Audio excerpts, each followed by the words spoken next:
welcome to my Kurayuswi. Ketemu lagi sama saya Kurayuwi dalam jurnal Kurayuwi. Apa kabarnya hari ini? Semoga kita semua selalu dalam lindungan Tuhan Yang Maha Esa, diberi kelimpahan berkah berupa kesehatan dan kebahagiaan. Amin.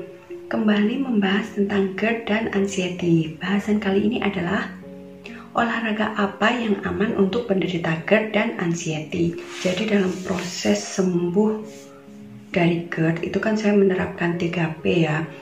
Nah, selain pola makan dan pola pikir, yang harus diperhatikan adalah pola hidup. Salah satunya adalah dengan olahraga. Nah, kita sering galau karena orang sakit GERD itu kan sensasinya berjuta-juta gitu ya, nggak karuan yang dirasain dari ujung kepala sampai kaki sakit. Tapi kita harus tetap olahraga. Ini gimana sih orang sakit kok harus olahraga? Terus kalau olahraga yang aman untuk orang GERD apa? Kayak gitu. Sedangkan kan kita kalau lagi parah-parahnya itu kan buru-buru olahraga kan, buat keluar rumah aja takut. Nah, di sini saya akan berbagi tentang beberapa olahraga yang dulu saya terapkan, sampai sekarang juga masih saya terapkan dan juga diterapkan oleh beberapa teman di grup GERD Anxiety Indonesia. Olahraga yang pertama yang paling aman, paling murah adalah jalan kaki. Jadi jalan kaki ini paling aman deh buat GERD. Misalnya kalau saya dulu ya, awal-awal itu kan saya juga pernah di fase yang saya itu waktu parah-parahnya sampai nggak berani keluar rumah. Nah, karena disarankan olahraga, saya mikir gimana ya, aku nggak berani keluar dari rumah tapi harus olahraga. Akhirnya ketemu cara, istilahnya tuh walaupun kita di dalam rumah nggak ada alasan untuk nggak olahraga. Akhirnya ketemu cara, yaitu jalan dari dapur ke ruang tamu bolak-balik. Jadi saya mikir gimana caranya walaupun saya nggak keluar rumah saya tetap bisa olahraga. Jadi ya saya jalan aja setiap waktu itu karena saya nggak kerja kan ya. Jadi setelah sarapan jam 8 pagi gitu, setelah berjemur, setelah sarapan jam 8 pagi, saya jalan bolak-balik dari dapur ke ruang tamu, atau kalau nggak gitu muter-muter aja di ruang tengah, karena di ruang tengah itu kan nggak ada perabot ya, jadi cuman ada kasur buat nonton TV. Nah, di situ saya muter-muter aja sampai misalnya 10 kali, itu udah lumayan bikin badan keringetan kayak gitu. Lebih bagus lagi kalau temen-temen berani keluar ya, minimal misalnya sehari 10 atau 15 menit tapi rutin setiap hari gitu loh. Kalau nggak berani sendirian ya ngajak siapalah buat temen, misalnya kalau yang udah nikah yang ngajak pasangannya, kalau yang udah punya anak ngajak anaknya, kalau yang sendirian ya harus ini berani gitu loh, berani mengambil langkah pertama.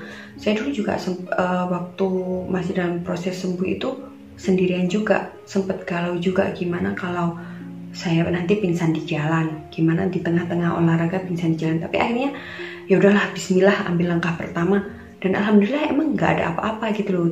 Kan kita seringnya dibatasi oleh pikiran kita sendiri ya. Belum bertindak udah takut duluan. Jadi akhirnya terus nggak bertindak, nggak sembuh-sembuh. Nah, di situ biasanya masalahnya di situ. Jadi kita emang benar-benar harus berani ngambil langkah pertama. Ini untuk yang teman-teman yang rajin jalan kaki dan yang masih mengeluhkan keliengan, ini sering saya utarakan ya. Kalau jalan kaki diselingi jalan mundur.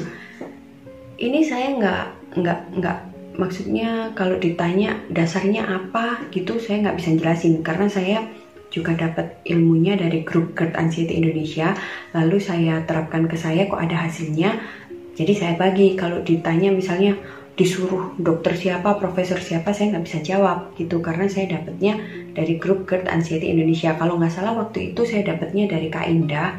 Nah, Kak Indah ini berobat ke profesor gitu. Jadi untuk mengatasi keliengan itu disarankan untuk jalan mundur atau nyanyi di depan cermin sampai kedengaran suaranya sendiri kayak gitu. Jadi silahkan dicoba saja, siapa tahu bisa juga efektif ke teman-teman untuk mengatasi keliengan. Olahraga yang kedua adalah senam. Ini saya nggak menerapkan ya, tapi ada beberapa teman di grup itu yang senam aerobik dan zumba.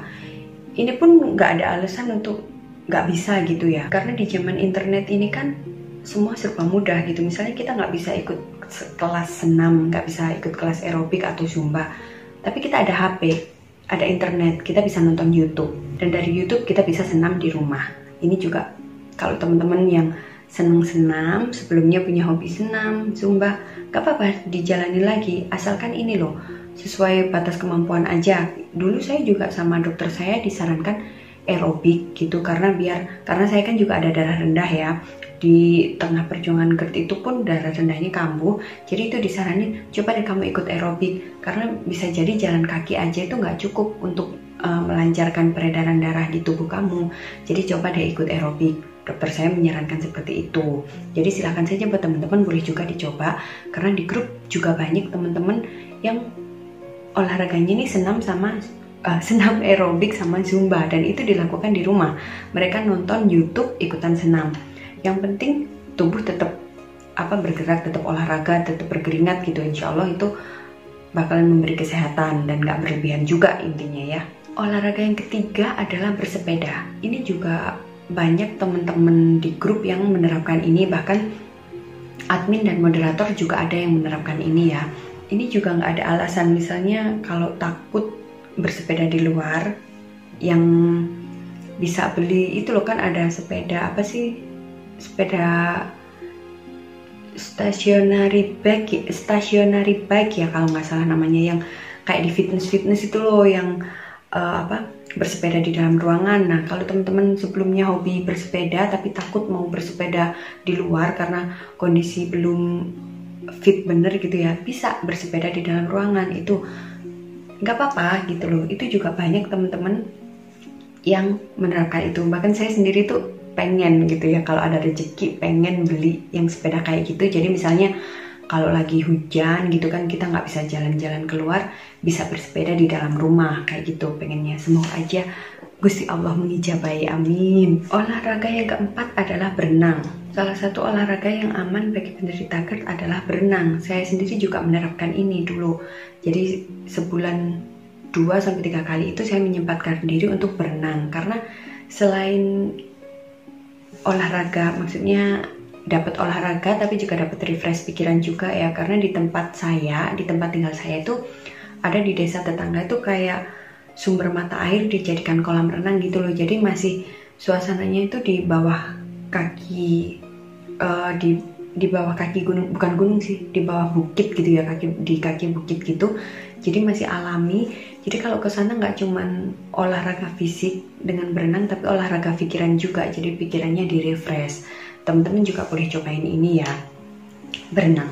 Apalagi di rumahnya ada kolam renang, jangan males untuk berenang ya, karena itu termasuk salah satu olahraga yang bisa diterapkan untuk penderita GERD dan anxiety. Ini sebenarnya yang kelima ini nggak masuk olahraga, tapi dulu pernah saya juga melakukan ini, terus beberapa teman juga pernah melakukan ini, yaitu joget.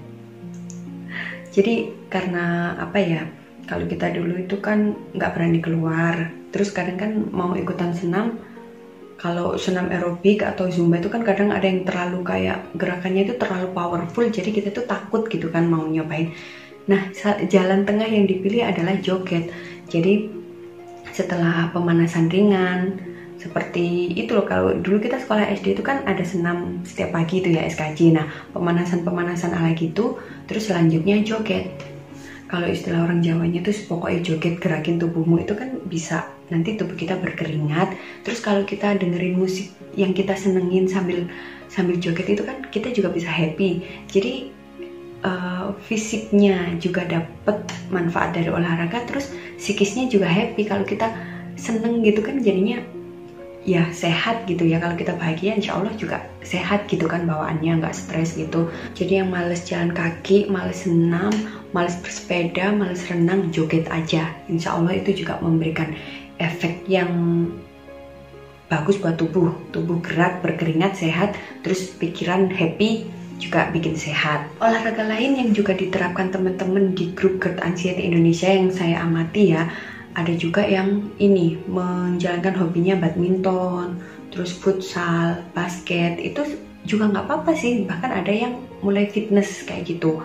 Padahal kan orang mikir mungkin fitness kan terlalu berat gitu ya, tapi kalau udah membaik, dan dikira-kira tubuhnya mampu ya it's okay. Intinya tuh asal nggak berlebihan gitu. Pertama kita harus ini ya, berani ngambil langkah awal untuk melawan ketakutan kita sendiri. Terus olahraganya nggak berlebihan, karena sesuatu yang berlebihan kan nggak baik juga. Jadi insya Allah itu bisa membantu kita untuk sembuh dari GERD dan anxiety. Intinya tuh dalam melakukan setiap metode atau cara, kita tuh harus sabar, ikhlas, dan disiplin. Karena nggak ada ceritanya orang bisa sembuh dari GERD itu secara instan. Semuanya itu membutuhkan proses yang rata-rata nggak cepet. Jadi itu yang kita butuhkan. Sabar, ikhlas, disiplin. Dengan begitu insya Allah kita bisa menemukan jalan kesembuhan. Karena percaya deh, nggak ada usaha yang nggak membuahkan hasil gitu loh, sekecil apapun itu. Jadi tetap semangat ya buat temen-temen pejuang GERD dan anxiety. Oke, itu tadi olahraga-olahraga yang sering diterapkan atau olahraga-olahraga yang aman untuk penderita GERD dan anxiety. Semoga bermanfaat untuk teman-teman. Mohon maaf jika ada salah kata. Mohon dukung channel saya dengan like, komen, dan subscribe. Bagikan video ini jika dirasa bermanfaat. Siapa tahu orang-orang di sekitar Shigui membutuhkan informasi tentang apa yang kita bahas hari ini. Go mau matur, thank you, annyeong.